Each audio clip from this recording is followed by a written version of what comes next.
Nico Vance didn't expect his day to start with a broken shoelace, a missed bus, and his 6-year-old daughter crying because they were out of her favorite cereal again. But what really caught him off guard was the glint of silver near the sidewalk just outside the coffee shop he could barely afford.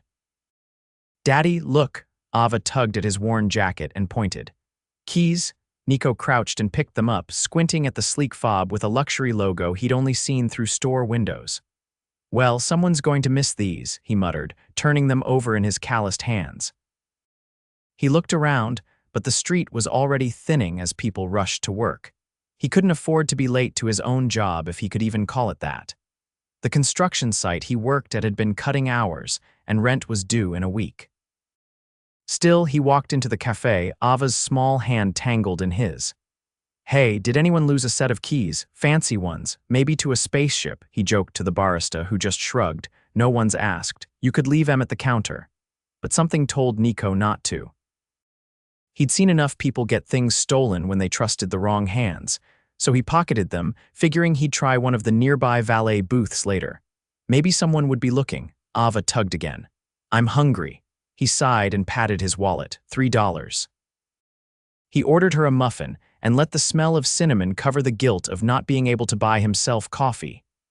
"Here you go, sweetheart," he said, breaking the muffin in half and letting her pick the bigger piece. She grinned, crumbs collecting at the corners of her mouth. Behind them, the cafe door swung open fast enough to ring the bell. "Excuse me, has anyone turned in a key fob? Black leather. It has a silver tag." Nico turned. She was something else. Tall, commanding, with dark chestnut hair in a sleek ponytail and a power suit that probably cost more than his monthly rent. She was staring at the barista like she expected the whole world to bend if she asked. "Nope," the barista said lazily. "Sorry." Nico hesitated. "Actually." He stepped forward, pulling the keys from his pocket. "Found these outside. Didn't know who they belonged to." She turned to him sharply, eyes narrowing, taking in his worn jeans and the child at his side. Then her gaze dropped to the fob and her whole posture shifted. "Oh my God," she muttered, stepping closer. "Yes, that's mine." She reached out, then paused, looking at him again. "Thank you." Nico handed them over. "No problem." Her fingers brushed his soft, cold, manicured. Her name, he'd later learn, was Nadia Ellis. "Where'd you find them?" she asked. "On the sidewalk," he said. "Right before my daughter spotted them." He glanced at Ava, who was licking the last of the muffin off her fingers. Nadia smiled faintly. "You probably saved my day." "That key opens pretty much everything I own." "I figured it belonged to someone important," he said, not meaning to be funny. She laughed anyway. It was low and surprised, like she didn't expect it out of herself. "You have no idea," she said under her breath. "Glad I could help," Nico nodded, ready to gather Ava and leave. "Wait," Nadia said suddenly. "Can I at least buy you a coffee or breakfast?" Nico blinked. "You don't have to do that." "I know," she said, "but I want to." Ava beamed. "Can I have another muffin?" Nico gave her a look, but Nadia smiled. "Absolutely." They sat in the corner booth. Nadia ordered a cappuccino and a croissant. Nico got a black coffee and another muffin for Ava, this time without worrying about the cost. "So," she asked, stirring her drink, "what do you do?" He laughed. "Whatever I can get. Construction lately. Not much work right now." "And your wife?" "No wife," he said, glancing at Ava, who was now humming and drawing on a napkin. "It's just us." Nadia didn't ask more. She didn't pity him either, which he appreciated. They talked for half an hour, about nothing and everything. She asked about Ava's school. He asked about what she did, and she vaguely said real estate investments, brushing it off like it wasn't important. But something about her voice, the way people had looked at her when she entered, made Nico suspect she was more than just successful. When they finally stood to leave, she reached into her purse and pulled out a business card. "If you ever need anything," she said, slipping it into his hand, "call me." He looked down. Her name was printed in crisp black letters, Nadia Ellis, CEO Emerge Holdings. He blinked. "You're a CEO," she smirked. No, smiled. "Surprised, a little," he admitted. "You don't look like the kind of person who'd talk to someone like me." She looked at him then. Really looked. "You gave me back my keys without asking for anything. Most people wouldn't have, and you've got a good smile." Nico raised a brow. "That's what did it." "My smile. Don't let it go to your head, construction guy. He laughed, and so did she. As she walked away, Nico stared at the card in his hand. Daddy, Ava said, tugging his sleeve. Is she a princess? He looked at the glass door she'd just disappeared through. Something like that. He didn't plan to call her. He figured someone like her wouldn't really have time for someone like him. But 3 days later, when a black car pulled up outside the construction site and a driver handed him a small white box with a note inside he knew she hadn't forgotten. Inside was a watch, not flashy but sleek, heavy, and expensive. The kind rich men wore. The note read, "In case you ever want to know what time it is when fate comes calling." And Nico stared at it for a long time, and then he smiled. 2 weeks passed without a word from her. Nico had tucked the watch away in the same box, where he kept the few things that still reminded him of who he used to be: an old photograph of his parents, a university acceptance letter he never got to use, and a drawing Ava made of the two of them under a rainbow.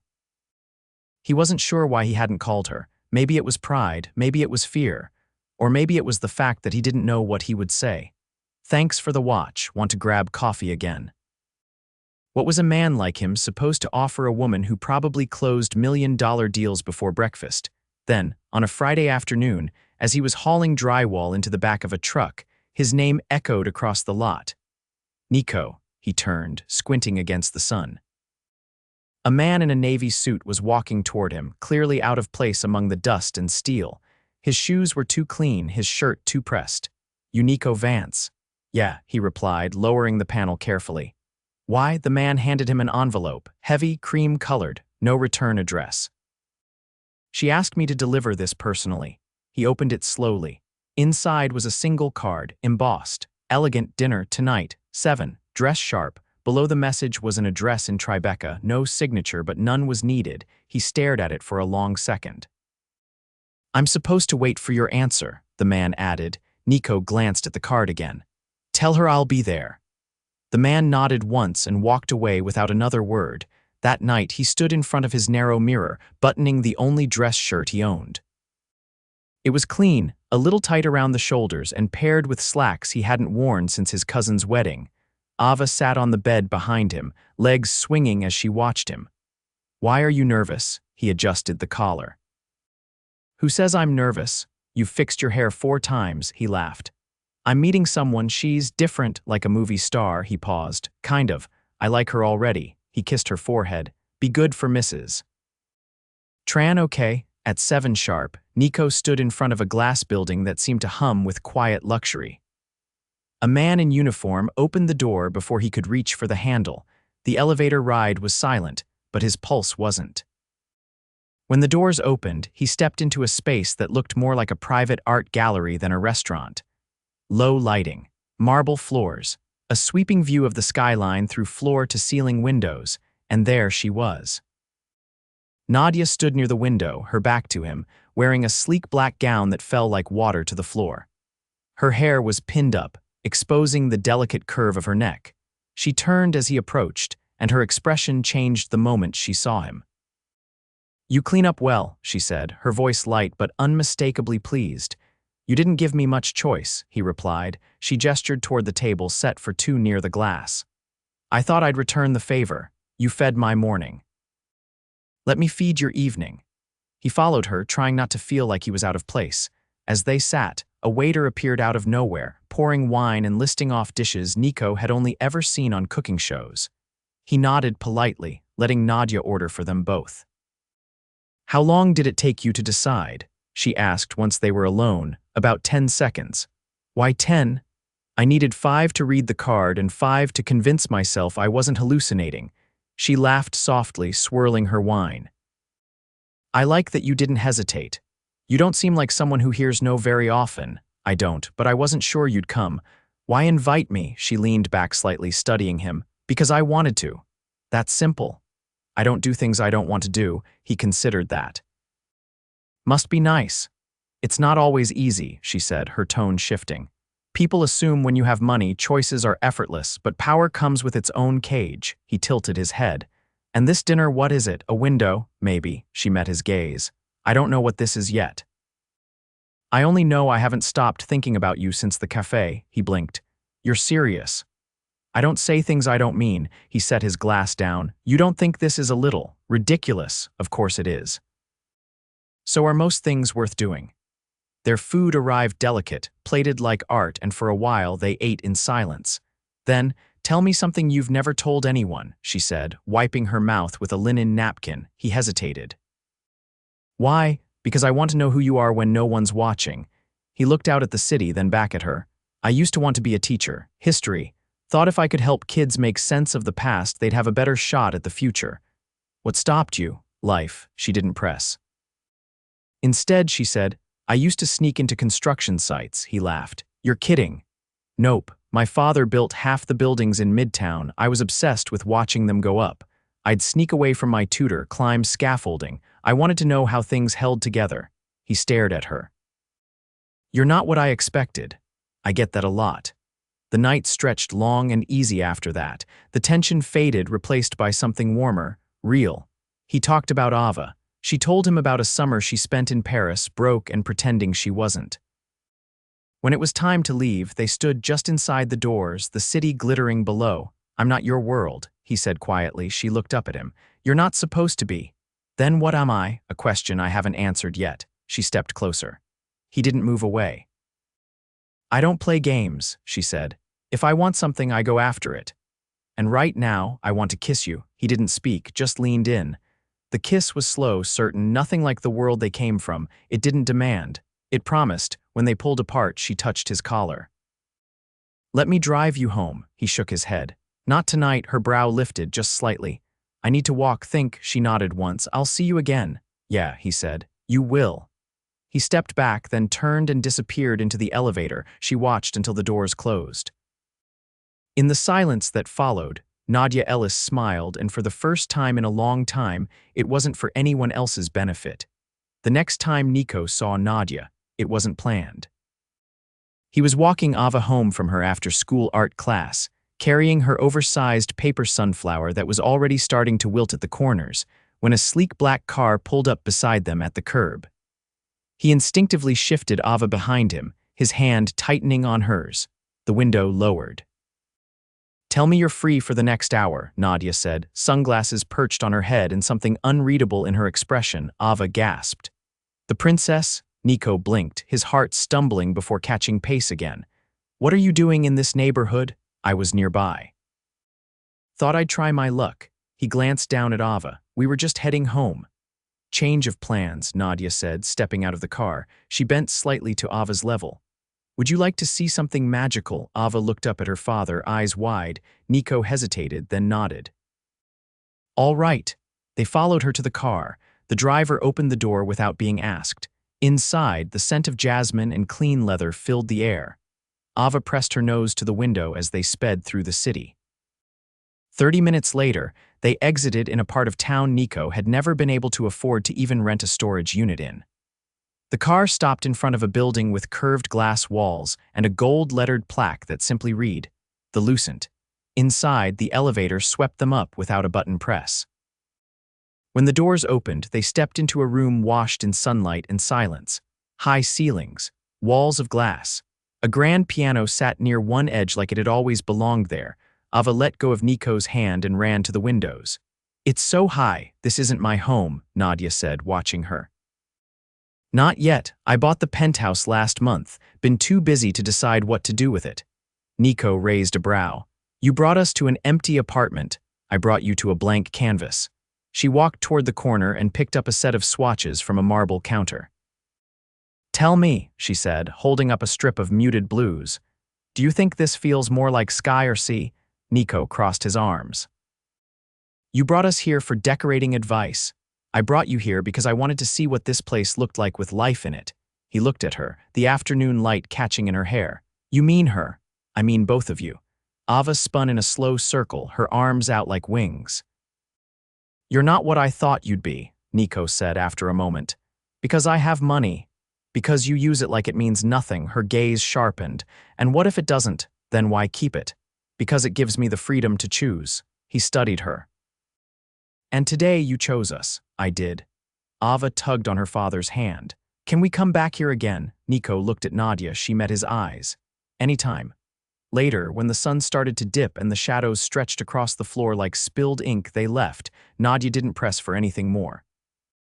She didn't ask for promises, but the next morning, Nico found a small envelope tucked into the mailbox of his building. Inside was a card, and on it, in her careful handwriting, one favor, no questions. Use it when it matters. He didn't know what to make of it. That same week, the foreman cut the crew's hours again. Nico was down to 2 days a week, and even those were unpredictable. He spent his evenings doing odd jobs where he could fixing gutters, hauling furniture, anything that paid under the table. It still wasn't enough. Late one night, after Ava had fallen asleep with her face pressed to a picture book, Nico stood in the kitchen, staring at the card. He didn't want to use it. He wanted to be enough without needing her help. But pride didn't pay rent. He dialed the number. Nadia answered on the second ring. "I need a job," he said simply. There was a pause.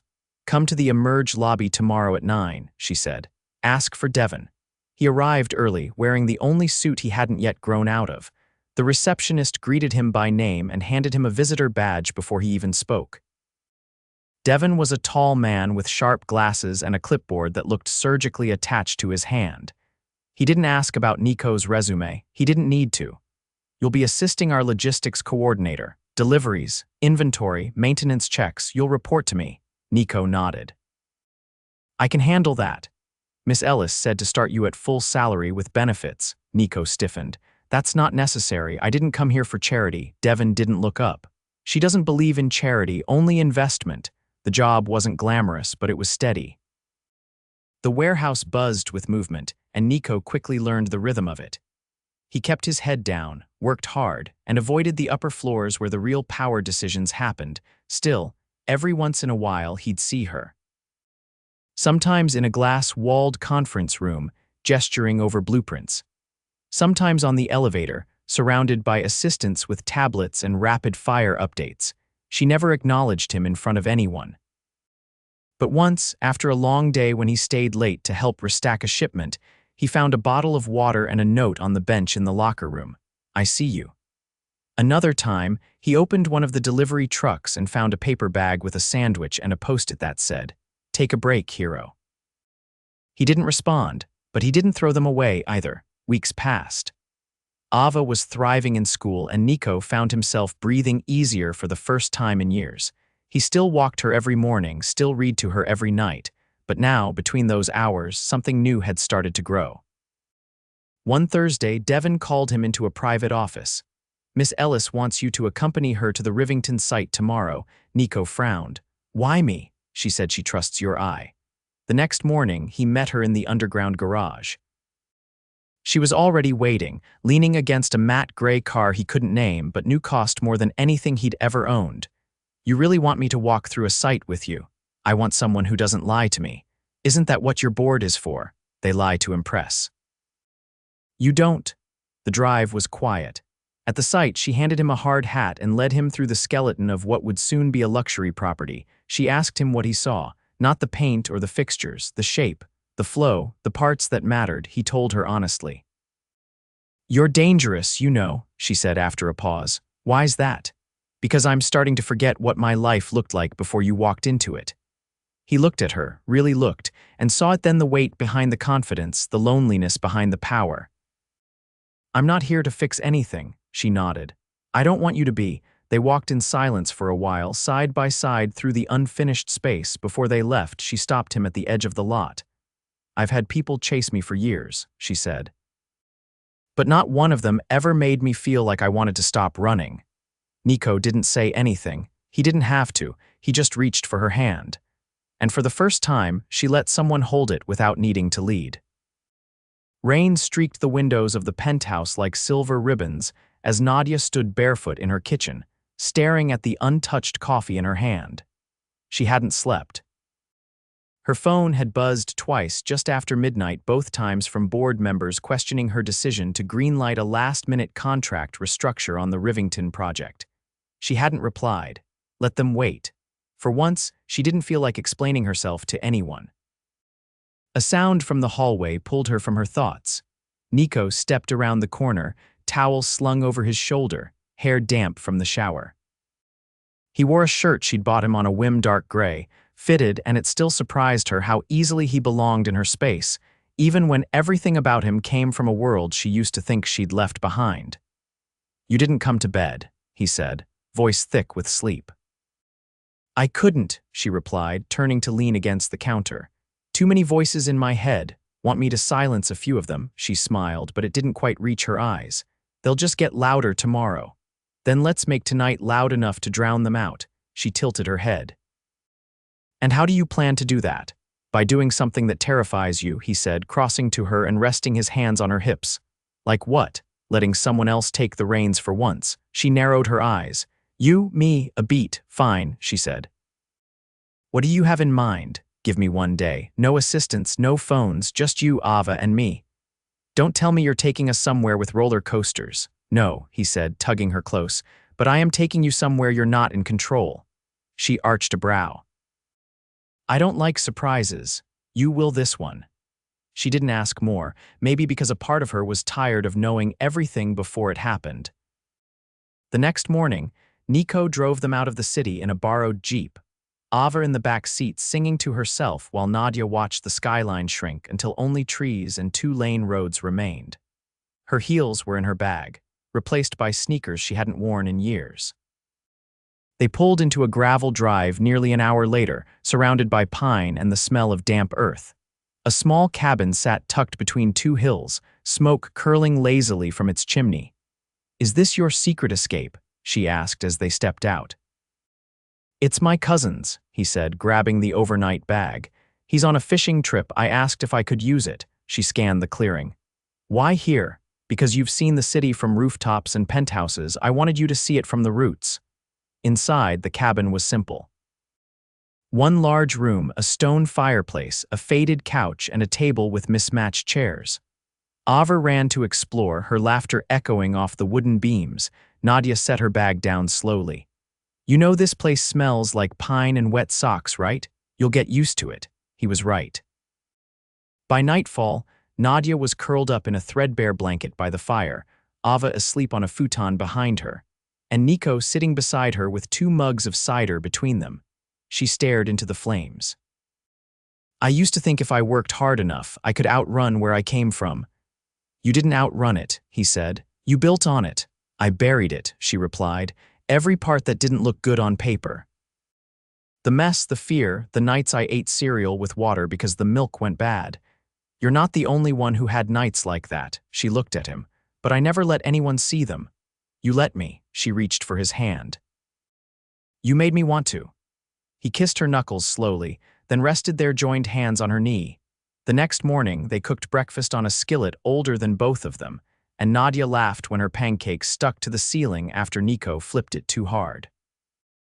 Ava clapped like it was the best show she'd ever seen. As they packed up to leave, Nadia lingered in the doorway.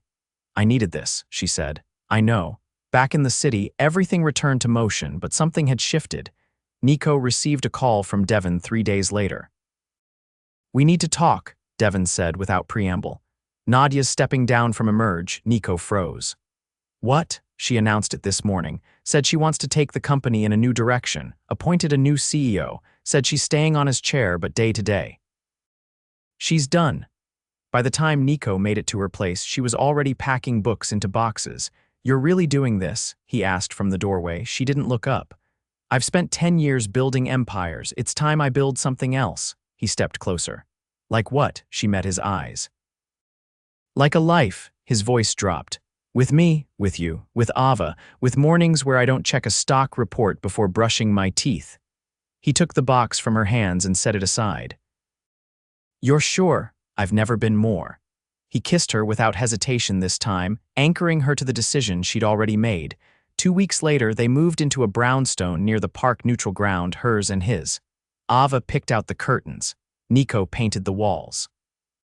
Nadia planted herbs in a windowsill box and swore if one more basil leaf died, she was hiring a botanist.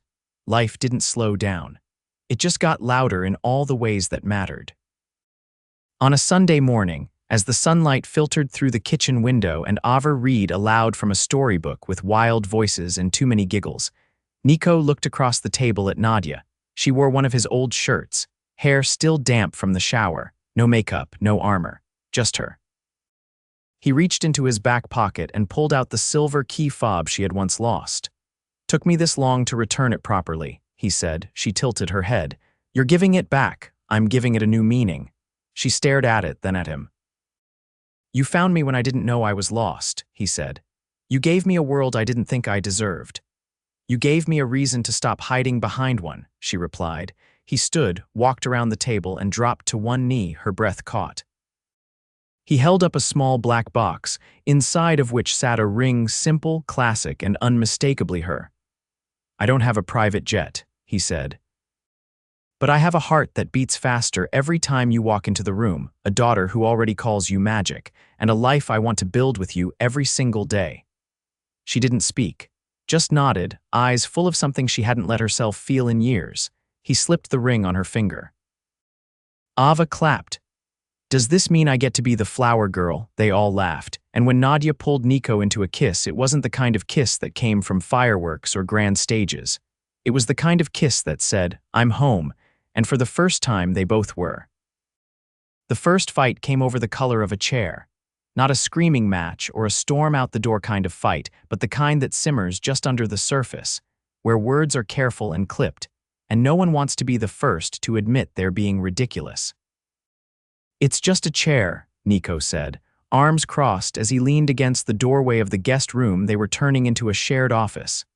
"It's not just a chair," Nadia replied, holding up the swatch of cobalt velvet like a flag. "It's a statement. It pulls the whole space together. It looks like something out of a jazz club in the 80s. She looked at him, one brow raised. "And what exactly would you suggest? Brown leather. Something that says I've given up and now I file taxes for fun. It's an office," he said. "Not the Met Gala." "Exactly. So it shouldn't look like a storage closet at a tire shop." Ava walked past them with a bowl of cereal and muttered, "You two need a hobby." Later that night, they sat on the couch in silence, the catalog of furniture swatches between them like a battlefield. "I still think the blue chair is hideous," Nico said, flipping a page. "And I still think your taste in furniture makes me question every decision I've made since I met you." He looked at her.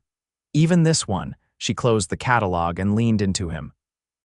"Especially this one." He kissed her temple. "We'll find a chair we both hate slightly less than the other options. I look forward to our mutual dissatisfaction." The truth was, the chair wasn't the issue, it was everything else. The merging of two lives, two rhythms, two completely different ways of existing. Nadia had lived a life of precision and order, where everything from her meetings to her meals had been scheduled to the minute. Nico existed in the margins, in the in-betweens, where things happened when they happened, and no one panicked if the milk ran out. They were learning each other not in grand gestures anymore, but in the quiet chaos of life. In burnt toast and mismatched socks, in school forms left unsigned on the counter and grocery lists scribbled on the back of envelopes. One evening, as they sat on the floor piecing together a desk that came with instructions written in what might have been ancient Greek, Nadia paused and looked at him. "You know what scares me the most?" Alan wrenches, "being happy." He set the plank down. "Why?" "Because I've spent so long building walls to protect myself from disappointment, I forgot what it felt like to let someone in." "You let me in." She looked away. "And what if one day you decide I'm too much?" He reached forward, gently turning her face back to his. "Then you'll remind me of who you are, and I'll fall for you all over again." They finished the desk at 2 a.m, and it wobbled slightly on one leg, but neither of them cared. 3 weeks later, Nadia received a letter from her father's estate lawyers. She hadn't heard from them in years, not since the funeral she'd attended out of obligation, not grief. "He left me the townhouse," she said, tossing the envelope onto the kitchen island. Nico glanced at it. "The one on Madison?" She nodded. "It's full of ghosts. Want to burn it down?" Tempting. Instead, they took Ava with them and walked through it room by room. Dust covered everything, but the bones were still beautiful. High ceilings, iron balconies, stained glass in one of the upstairs bathrooms. "He used to lock the doors to rooms he didn't want us in," she said, running her fingers along a carved banister. Nico said nothing, just followed her through the silence in the attic. She found an old trunk filled with ledgers, newspaper clippings, and a photo album she hadn't known existed. Inside, a picture of her younger self with her mother, both laughing in a garden. "He wasn't always cruel," she whispered, "but when he was, it was like a switch flipped and everyone else had to adjust." "You don't have to keep this place," Nico said gently. "I think I want to." He looked at her. "As a way to rewrite the story," she added. "Not for him, for me." They spent the next 2 months restoring it, not because they needed another home, but because it gave them something to create together. Nico took over the repairs with a contractor friend. Nadia designed each room with warmth instead of cold perfection. Ava picked the colors for the guest room and insisted on a reading nook with a beanbag. On the day they finished, they stood in the foyer beneath a chandelier that now sparkled instead of flickered. "I want to ask you something," Nico said, pulling her gently toward the staircase. "If it's about the chair again, I swear," he cut her off. "It's not." He led her up the stairs and into what had once been her father's office. Now it was a quiet, sunlit room with floor-to-ceiling bookshelves and 2 armchairs by the window. On the desk sat a small black box. She froze. He walked to it, opened it, and took out the ring. "I know we said forever already," he said, holding it out, "but I want to ask you for real. No distractions, no chaos, just this." Her breath caught. "I love you, Nadia, and I want the world to know it. Not because you're some CEO or because you changed my life, but because when I look at you, I see every reason I believe in second chances." She swallowed hard, her eyes glassy. "You really think we can make it work, long-term, through everything?" "I don't think, I know." She nodded once, stepped forward, and let him slide the ring on her finger. They didn't need a big ceremony. They didn't want one.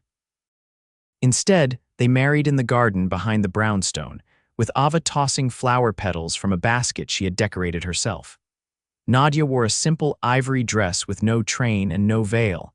Nico wore a suit that still felt slightly foreign but right.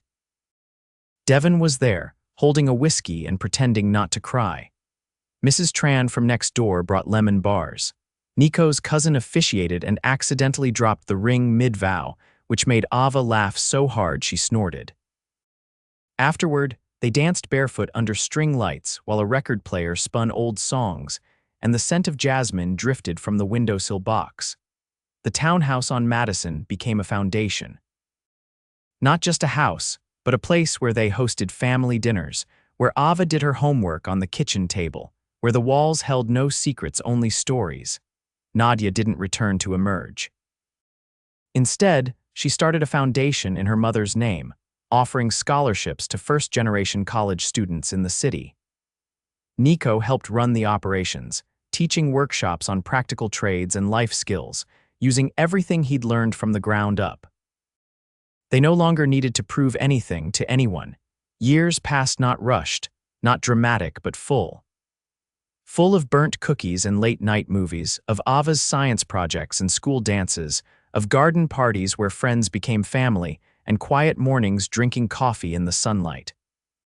And sometimes, when the city outside felt too loud, Nico would pick up the silver key fob from the shelf where they kept it, and they'd drive out of the city, back to the cabin where everything had begun to shift. There, under the same crooked beam and pine-scented air, they'd sit by the fire, her legs tucked over his, and remember how it all started with a lost key, a muffin, and a man who never asked for anything but gave everything. And with that, they loved each other. Fully. Completely. Forever.